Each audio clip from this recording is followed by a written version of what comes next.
Okay, so this is your next chapter, the bet. Okay, bet. What do you understand by the word bet? If you know the meaning of the word bet, please raise your hand. If you know the meaning of the word bet, yes, Guman. Ma'am शर्त लगाना. Very good. शर्त लगाना. Very good, Guman. किसी चीज की शर्त लगाना. तो यहाँ पर हम एक शर्त लगाने की बात कर रहे हैं. ठीक है, किसने किससे शर्त लगाई, क्यों लगाई, क्या शर्त थी, क्या पैसे इन्वॉल्व थे या नहीं. Put your hands down students, I got the answer. Thank you for your response. So हम ये सारी चीजें इस चैप्टर में पढ़ने लगेंगे. Okay, so now before starting the chapter, let me tell you something about the this chapter, right? This chapter is a play. Now, what is a play? Play means आपको पता है कि जैसे आपने भी स्कूल में एनुअल फंक्शन में place में पार्टिसिपेट किया होगा. What is play? Play means नाटक. नाटक आप कहाँ करते हैं? स्टेज पे करते हैं. ठीक है, अब इस नाटक में बहुत सारे कैरेक्टर्स इन्वॉल्व होते हैं, यानी बहुत सारे अलग अलग लोग इन्वॉल्व होते हैं. इस अलग अलग लोग को हम इंग्लिश में क्या कहते हैं? कैरेक्टर्स कहते हैं. ठीक है, तो जो कैरेक्टर्स हैं वो सबसे पहले दिए जाते हैं प्ले लिखते समय, जिससे कि जो प्ले डायरेक्ट करे या जो प्ले बना रहा है उसको ये पता हो कि उसको कितने लोग इस प्ले में इंक्लूड करने हैं.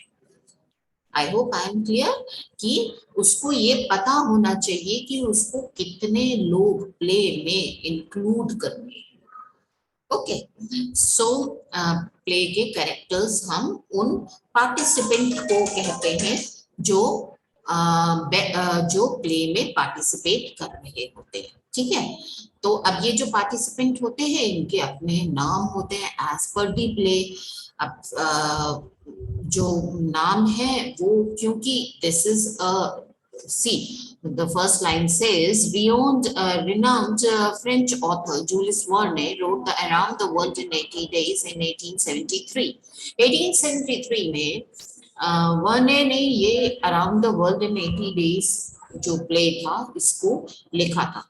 अब जो ये प्ले लिखा था इसमें बहुत सारी चीजें जो थी वो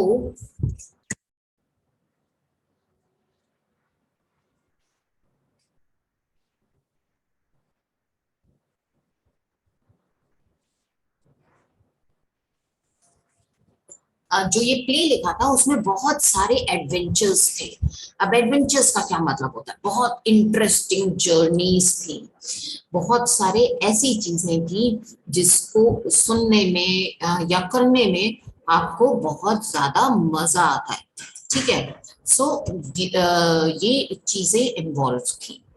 तो ये जो प्ले है इसमें भी जो कैरेक्टर्स हैं वो बहुत इंटरेस्टिंग हैं और आपको ये प्ले पढ़ के आई होप बहुत मजा आने वाला है. ठीक है, so now you see the narrator is the one person who is speaking in the play, जो आपको बता रहा है कि प्ले में हो क्या क्या रहा है. ओके, जैसे बैकग्राउंड से आवाज आती है ना, कई सारे टीवी प्रोग्राम्स में भी बैकग्राउंड से आवाज आती है जो ये बताते रहते हैं कि अब ये हो रहा है, अब ये हो रहा है, ऐसे हो रहा है, ऐसे हो रहा है. तो those are known as narrator. Phileas Fogg, Phileas Fogg जो है या हम इसको मिस्टर फॉक बोलेंगे. मिस्टर फॉक जो है वो इसके प्राइम कैरेक्टर हैं. देन जॉन पास्पेटो, ये जी पास्पेटो लिखा हुआ है, इसको कैसे प्रोनाउंस करना है? जॉन पास्पेटो. ठीक है, जॉन पास्पेटो कौन है? एक अटेंडेंट है. अटेंडेंट होता है वो आदमी जो किसी को अटेंड करता है. ठीक है, और इस प्ले में मिस्टर फॉक का अटेंडेंट है John Passepartout. Mister Fix, Mister Fix is a detective. Detective कौन होता है? आपको पता है? होता है ना. इसका काम क्या होता है कि जिसने भी गड़बड़ काम किया, गलत काम किया, उसको पकड़ के और उसको पनिशमेंट देना. And then friends of Phileas Fogg के हैं. कौन कौन से हैं फॉक के friends? Andrew Scott, John Sullivan, Gauthier Ralph, Samuel Valentine and Thomas Planck. ये मिस्टर फॉक के friends. Okay, so let us begin with this chapter. ठीक है, अब बहुत सारी चीजें हम ड्यूरिंग द चैप्टर डिस्कस करने वाले. Like there are people who are very punctual, right? And being punctual is a very good habit. being punctual is very good habit, and we all should be very punctual for everything. You should be punctual for your class. You should be punctual in your studies so that you can perform very well in the school. So punctuality is something which is being discussed in this play. And while I'm going to explain this play, you will come across the play and you will come to know that Mr. Fogg was a very punctual man. Right. So straight away, I am going to start with the play and come to the scene one. Right. Scene one. Now, scene one. Why it is written as a scene one? Because when you are doing a play on the stage, then there is you have to tell the people, you have to narrate the people that okay, now we are going to now this is what the background of the play is. हमारे play जो है वो किस time का है, कैसा दिखता है ना. जैसे इंडियन प्लेज में एक नॉर्मल घर दिखा सकते हैं और उसमें जो भी घर के मेंबर्स हैं उनको दिखाएंगे. उसी तरीके से ये फ्रेंच ऑथर का लिखा हुआ प्ले है, तो ये फ्रांस को डिपिक्ट करता होगा, लेकिन हम इसको पढ़ेंगे. और जैसे सीन वन में है कि कैसा है सीन, बैकग्राउंड क्या है, सीन मतलब स्टेज को कैसे सेट करना है. That is what the scene is all about. A man dressed in a suit is sitting in a chair looking at an old-fashioned watch on a chain.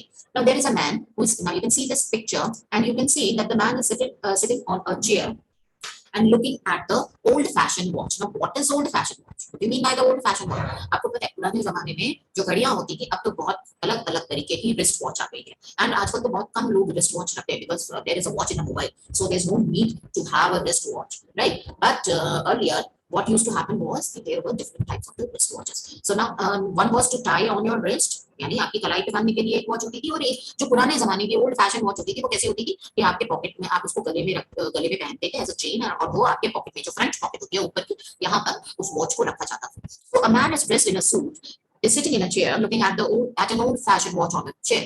अपनी old fashioned watch को वो ध्यान से देख रहा है. A man dressed in a suit is sitting in a chair looking at an old fashioned watch on a chair. अब वो चेन से टाइड अप है वो वॉच. ओके, सो वो देख रहा है उस वॉच को. अब क्या देख रहा है? Narrator. Narrator is telling you what is happening exactly in this play, in this scene. So mister Phileas Fogg, an English gentleman, lives by himself in London. Lives by himself का मतलब वो अपने अकेले रहता था. कहाँ पर? लंदन में. कौन रहता था? Mister fog. मिस्टर फॉग एक इंग्लिश जेंटलमैन थे और वो अकेले रहते थे. कहाँ? London. He is a man with an ordinary mind and a regular habits who lives by the clock. वो एक ऐसे आदमी थे जो बहुत ही घड़ी के हिसाब से चलते थे. रेगुलर हैबिट्स मतलब जो वो एक दिन करते थे वो रोज करते थे, मतलब उनकी हैबिट चेंज नहीं होती थी. क्या आपकी भी रेगुलर हैबिट्स हैं? क्या आपकी भी रेगुलर हैबिट्स हैं? तो माइट बी हैबिट आपकी रेगुलर हो. आई डोंट थिंक सो आपकी रेगुलर हैबिट होगी, बिकॉज जैसे छुट्टी होती है तो उस दिन तो आप बहुत लेट सो के उठते हो.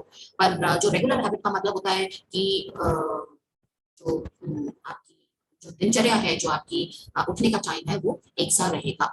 Okay, I'm just stopping here. I just want to talk to the student because there are many of the hand raisers. Yes, Satvik. Satvik, you have raised your hand.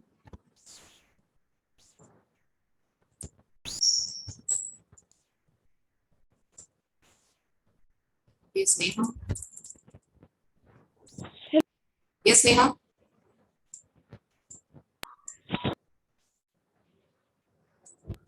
Sneha, are you able to hear me? Yes. Hello. Ma'am, your voice is not clear. Okay. Hello, ma'am. My voice is not clear. That Hello? is what you. Hello. Hello. Yes, ma'am.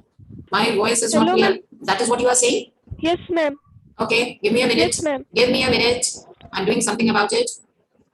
I'm doing something about it.